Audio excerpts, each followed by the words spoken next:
The recovery of the missing U.S. service member raised the number of U.S. troops killed in Wednesday's attack to 4. 5 Nigerian soldiers also were killed in the attack. CNNTHE Defense Department has identified the fourth service member killed in an ambush in Niger on Wednesday as 25-year-old Army Sergeant David Johnson. Johnson was killed by enemy fire in the ambush, the Pentagon said.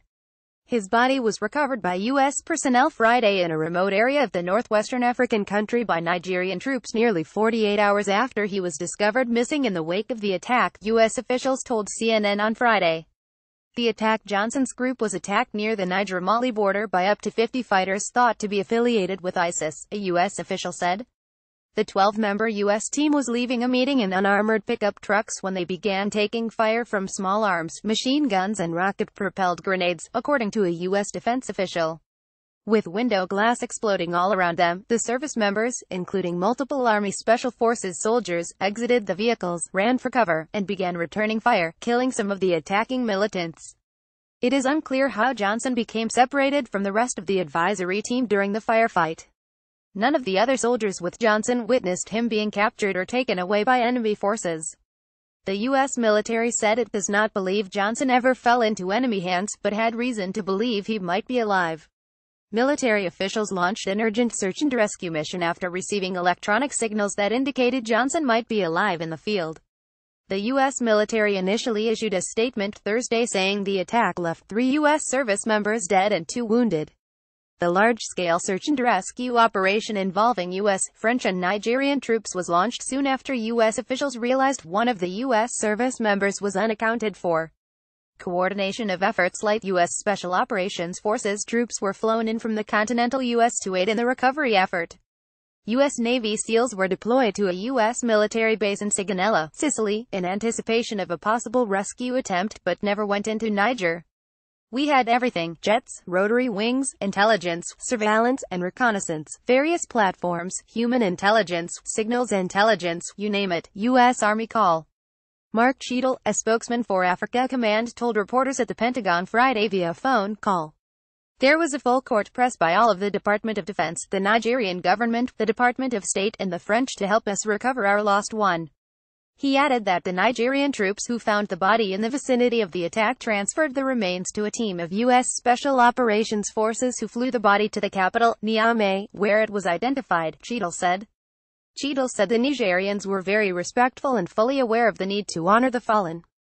CNN did not report the details of the search operation while it was ongoing and did not report the deceased service member's recovery until CNN was assured that his family was notified. The investigation, a U.S. official says, a full investigation into what happened is underway. Cheadle told reporters that Africa Command was re-evaluating its force protection procedures for its advisory missions. This was not expected, Cheadle said, adding, had we anticipated this sort of attack we would have absolutely devoted more resources to it to reduce the risk, and that's something we are looking at right now. A spokeswoman for the French Ministry of Defense told CNN Thursday that French troops from the Barkhane anti-terror force based in neighboring Chad were involved in an operation in Niger.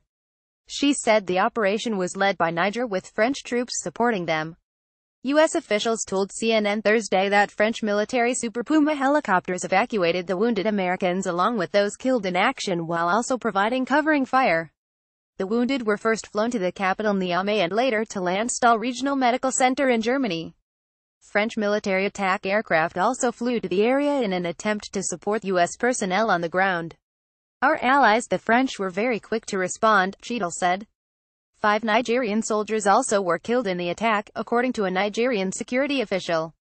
About a platoon-sized element of Nigerian troops were accompanying the U.S. team.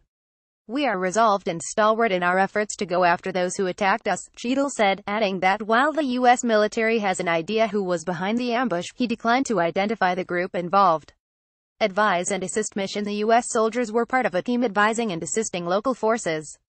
The Army issued a statement Friday identifying the 3 soldiers earlier reported killed in action as being 2 Green Berets, Staff Sergeant Brian Black, and Staff Sergeant Destin Wright, and a 3rd soldier, Staff Sergeant Jeremiah Johnson. All 3 soldiers were assigned to 3rd Special Forces Group Airborne at Fort Bragg, according to a statement issued by U.S. Army Special Operations Command.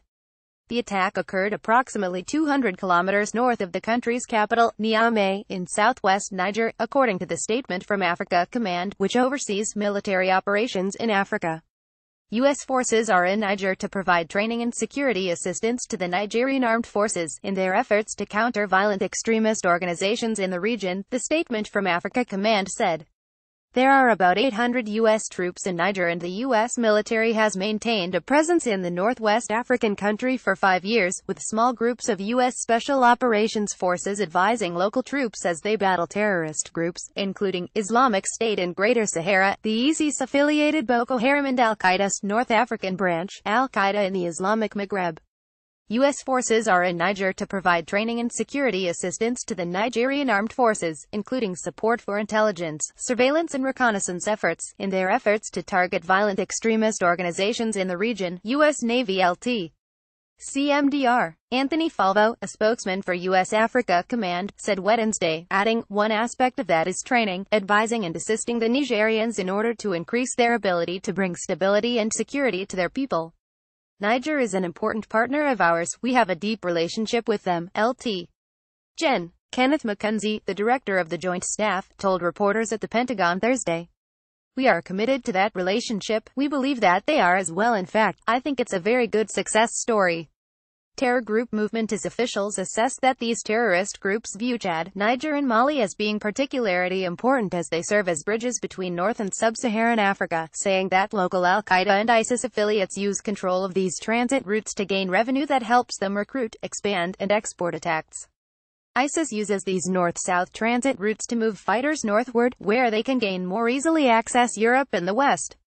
One official told CNN that ISIS is attempting to illegally infiltrate the gold mining industry in Niger to sell on the black market and finance world terrorism. Al-Qaeda in the Islamic Maghreb has maintained a presence in the Mali-Niger border area, despite a multi-year French-led military counter-terrorism effort, Operation Barkhane, which began in 2014. The U.S. military has largely played a supporting role, providing intelligence, surveillance and reconnaissance assets in support French forces operating in Mali and Niger. The French operation involves thousands of French troops as well as forces from Germany, Mali, Niger and other countries in the region. And while U.S. troops largely play a supporting role in Niger, military leaders acknowledge the risks they face. Clearly there's risks for our forces in Niger, McKenzie said while declining to discuss the specifics of Wednesday's attack, citing ongoing partnered operations. Anytime we deploy full forces globally, we look very hard at the enablers that need to be in place in order to provide security for them, and that ranges from the ability to pull them out if they're injured to the ability to reinforce them at the point of a fight if they need reinforcement, he said. Certainly to the soldiers in the fight it was combat, McKenzie added. The Pentagon is in the process of establishing a drone base just outside the city of Agadez in Niger in an effort to bolster regional counterterrorism efforts. The U.S. has been using a local Nigerian airport while the base is under construction, according to U.S. Africa Command. CNN's Jamie Crawford contributed to this report.